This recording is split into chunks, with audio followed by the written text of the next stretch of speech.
Here are the latest general news about the war between Ukraine and Russia. Thank you for watching and supporting.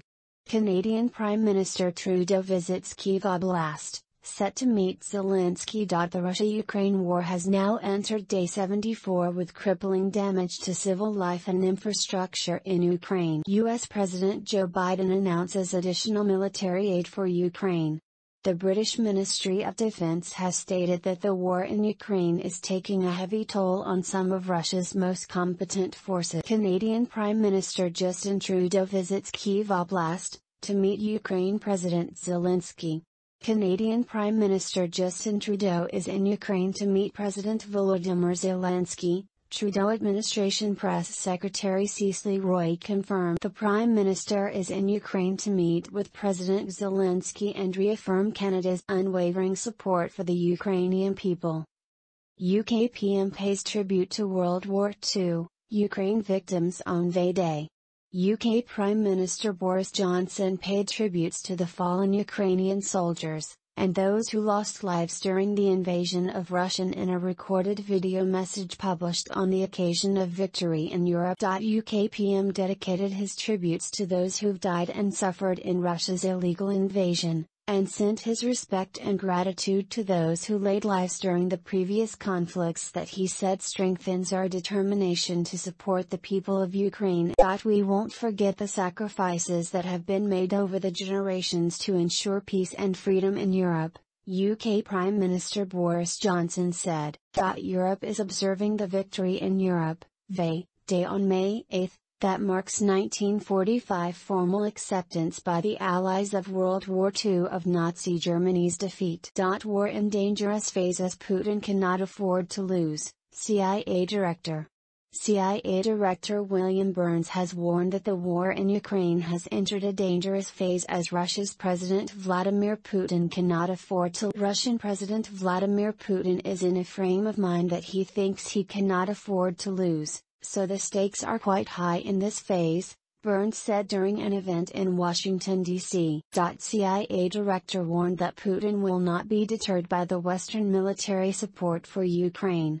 I don't think this means that, Putin is deterred at this point, because he staked so much on the choice that he made to launch this invasion that I think has convinced right now that doubling down still will enable him to make progress. Russian troops trying to gain territory along front line in northeast Ukraine. Pavlo Kovalchuk, spokesman of the General Staff of the Armed Forces of Ukraine on Sunday, said that the Russian soldiers have intensified the offensive in Ukraine's northeast as it is trying to gain territory along the front. Russian forces are heavily shelling the towns and villages, with heaviest bombardments witnessed in Prudianka, Slatine, and Zhirkuni, the second largest city located near Kharkiv. G7 countries, Biden to hold virtual meet with Zelensky today. G7 countries, Canada, France, Germany, Italy, Japan, the UK, and the United States, are slated to hold a virtual meeting with Ukraine's president. The meeting will focus on the latest developments in Russia's war on Ukraine,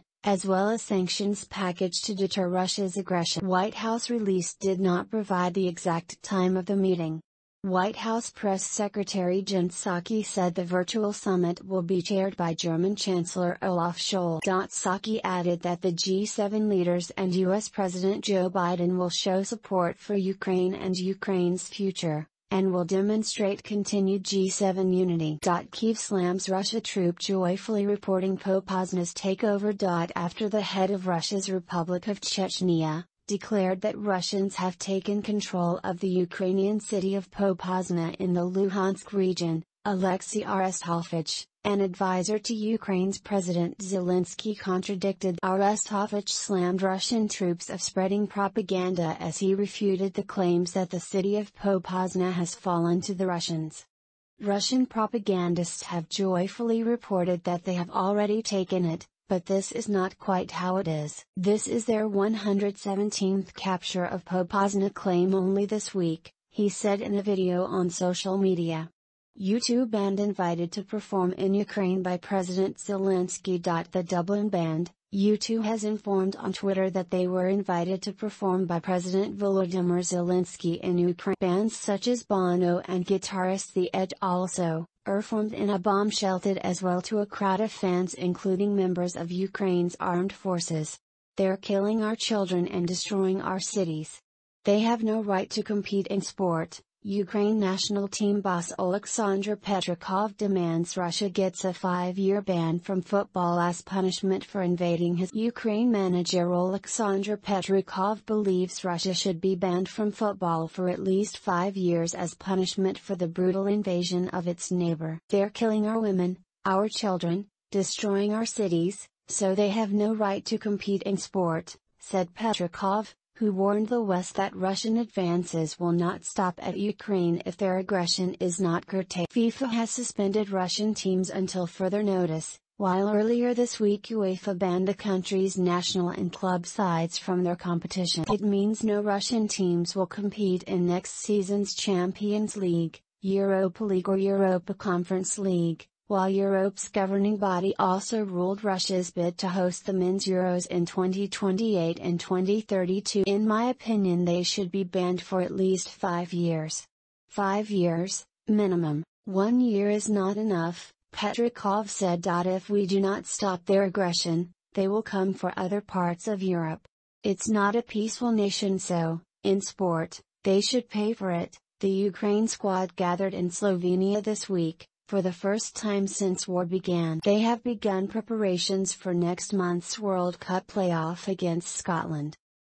Last night in Las Vegas, meanwhile, boxing's pound-for-pound king Canelo Alvarez challenged Russia's Dmitry Bivol for the world light heavyweight title. But players from Russia and Belarus will not be allowed to compete at Wimbledon this year because of the invasion, a decision that drew criticism from the likes of Andy Murray, Novak Djokovic, and Rafael. It's not their fault what's happening in this moment with the war, Nadal said. But Petrikov, who refused to flee Kyiv and tried to join Ukraine's territorial defense, insists ordinary Russians should not be absolved if they have to pay for their support of Putin.